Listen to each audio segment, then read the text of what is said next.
What's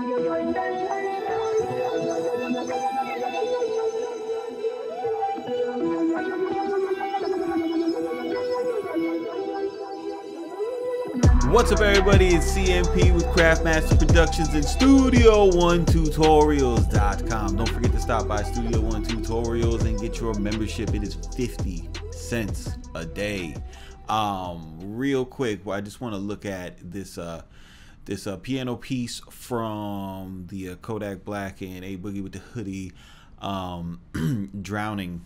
It's a really cool piece. I don't know if it's a sample or whatever, but it is I don't know if I got all the notes right, but this is what I got.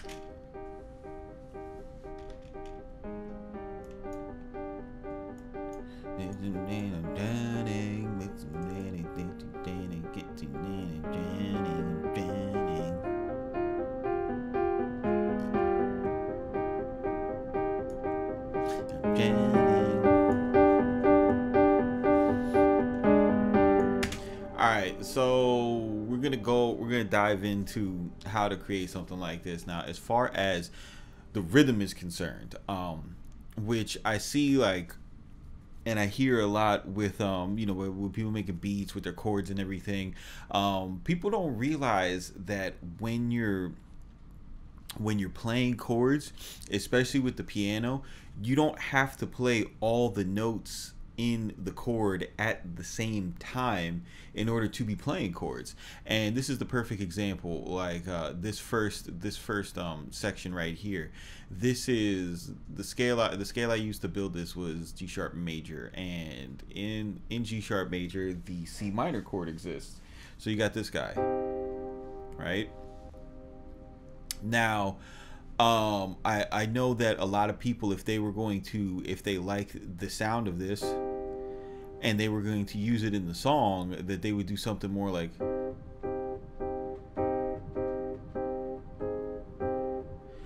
but if you look at what we have in the piano roll, you see that they're playing the third and the fifth first. And if you guys are having trouble with the terminology, go to Studio One Tutorials / Music Theory Made Simple, or go to Studio One Tutorials, hit the Music Theory tab, get your membership. All of this I'm going over is explained in detail in that course. And so you got the third and the fifth, and then letting go of that and hitting the root note, which gives you this bob. So in the course of running the rhythm like that, you get this nice type of vamp feel, which it works for putting trap drums over top of it, because typically a trap melody, you get your 4-note deal going. You just, so you still have, in the rhythm, you still have that 1, 2, 3, 4. You still have that 1, 2, 3, 4 rhythm, but rather than using a simple one note cadence to convey that, now you're breaking down the voicings of your chords, and you're taking this trap idea into a more refined and even more might I say classical realm with this. So that's how you get this really cool vibe. Now, you'll notice that if we're breaking this down, you notice that these top notes, for the most part, they remain constant, except for this guy right here. And again, this is the minor second interval. We're working with the we're making like a trap style beat, and when you are making trap style beats, minor second intervals are your boy. Again, if you're having trouble with the terminology, Studio One Tutorials Music Theory course, 15 bucks. It won't take you a month to understand. It's one of the best investments you can make.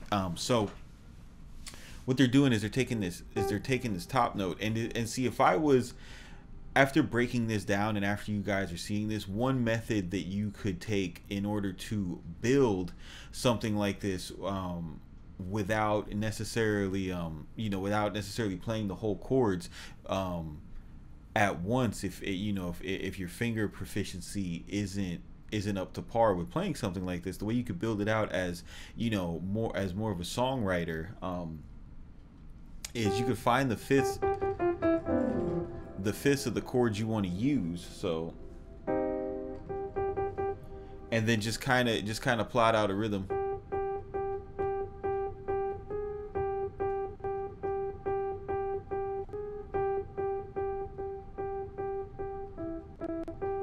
So knowing that you could easily draw out this first section first, right? To kind of get what you want. Let me just mute this to show you what I mean.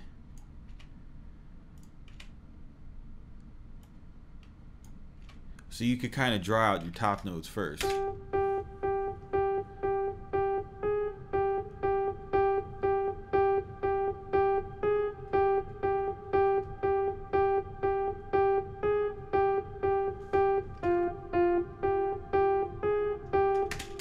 And that is something I would advise if you're not proficient in playing the keyboard, because you can use the top notes in your scale. Find use the scale quantize. Find a section that has a minor second interval within the scale, to kind of get that creepy vibe down. That way we can compose in the major scale without it sounding like a cartoon or a nursery rhyme, right? So now that you've kind of got that overall top note melody taken care of, you could start filling the melody out. So what you would do then is, you've got your top note, so you just build the regular chord, every other note in the scale down to get your third, every other note in the scale moving down to get your first. And that's how this would come together.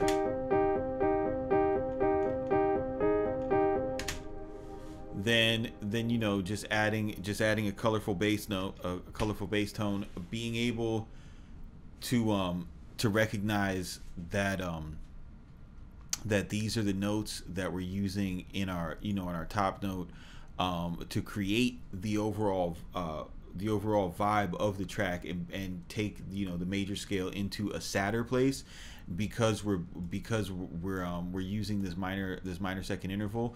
Playing it an octave down as kind of your bass vamp is going to reinforce the harmonic device to make this a sadder type of vibe.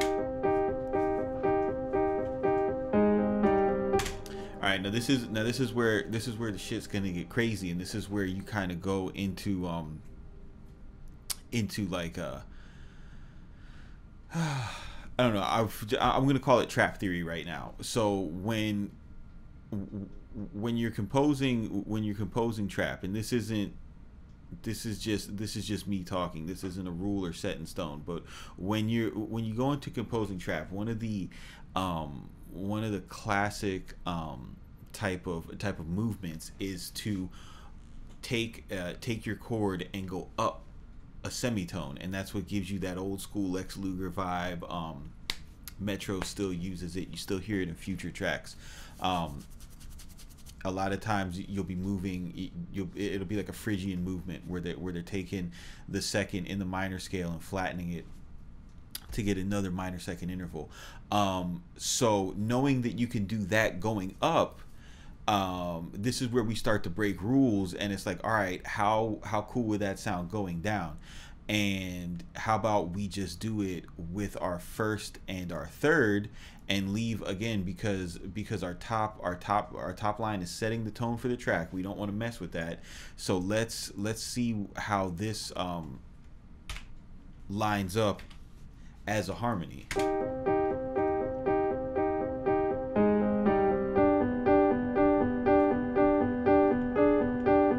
All right, so boom, that sounds really cool.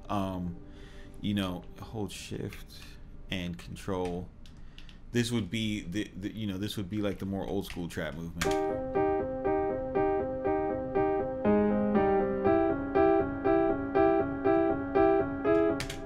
which, you know,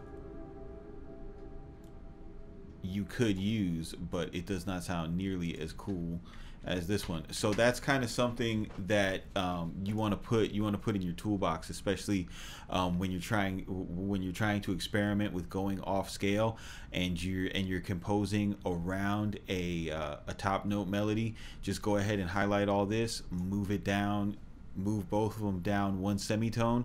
If it sounds cool, bro, keep it. Again, these two notes are the same as the top note, so you're not gonna cause any dissonance or mess up the harmony here. All right, so now because that movement worked out, we're gonna go ahead and do the same thing. We're gonna continue walking on down, and what do you know? When you analyze it, you jump back into the scale. Boom. So that's going to give us a really cool effect. All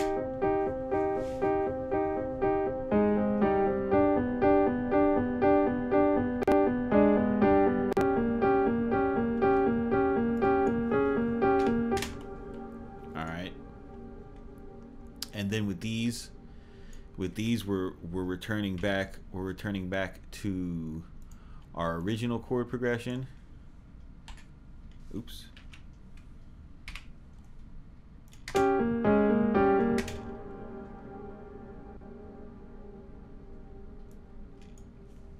All we did with these is we moved our top note down one whole tone.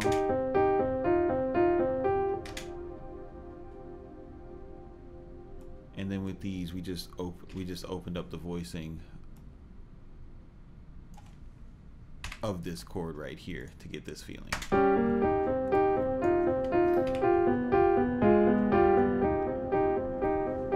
And that's how you created that nice turnaround, because if you just kept going with this you know, with this same 2-bar movement over and over again, by the time you got to the turnaround, it would be extremely fatiguing, uncool, and just overall sloppy sounding. Now to create something like this and make it sound decent, you really got to pay attention to your velocities and your note positioning. Here is the same melody played at full velocity, 100% quantized.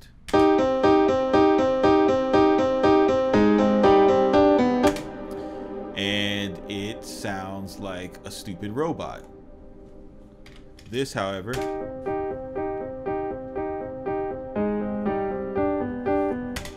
first of all, we're using an amazing piano patch, the Wash from Keyscape, probably everybody's favorite piano patch right now. And if you notice, what's done here is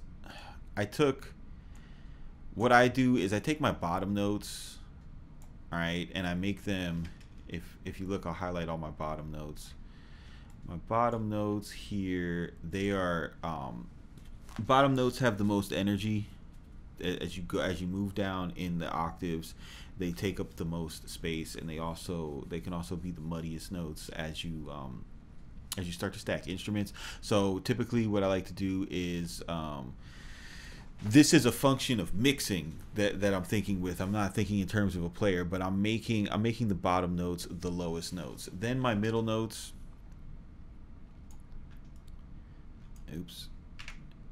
my middle notes, those are just a little higher than my bottom notes. If you pay attention to velocity, the high notes, because that's where we're carrying our melody, those have a little bit more variation, and you'll notice that you see every other high note, the velocity is just a little higher, and as I climb here, this velocity is higher than over here.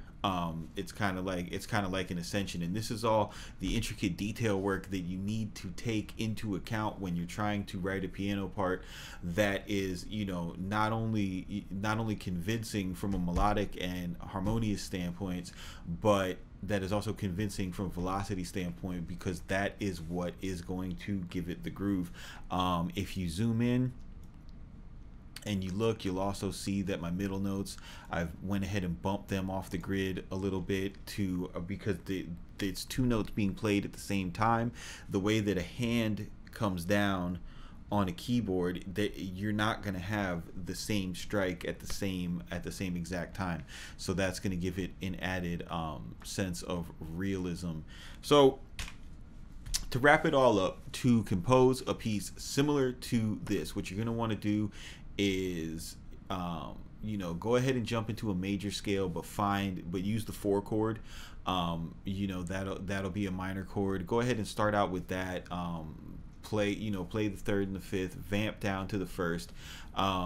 You know, write a melody with your top notes first, and then fill out those thirds and fifths. Those thirds and firsts afterwards. You know, go outside of the scale by 1 semitone for a bar. And remember, when you're stacking instruments on top of that, not to use when you're substituting these notes, to substitute these notes outside the scale to play your harmonies on top. Otherwise, you're gonna get something that sounds really weird, and that goes for your 808s and your bass notes too. Yeah, like for example, if you had an 808 going, it's like if your 808 was hitting at C for this section, you would want to go down to B. Otherwise you'd have a very ugly sounding bass. So that's definitely a pro tip you want to take into account. And lastly, you know, just do your due diligence with your velocity work and with sliding your notes off and on the scale. Nothing is ever going to be as good as somebody playing it, but if you work enough at recreating that during your programming, it's going to sound way better than somebody who just clicked it in. So this is CMP with Craftmaster Productions, Studio One Tutorials.com. Don't forget to stop by, get your membership, 15 cents a day. I'm sorry, 50 cents a day, $15 a month. Get your learn on. Keep it simple, don't be basic, and we will see you on the next one.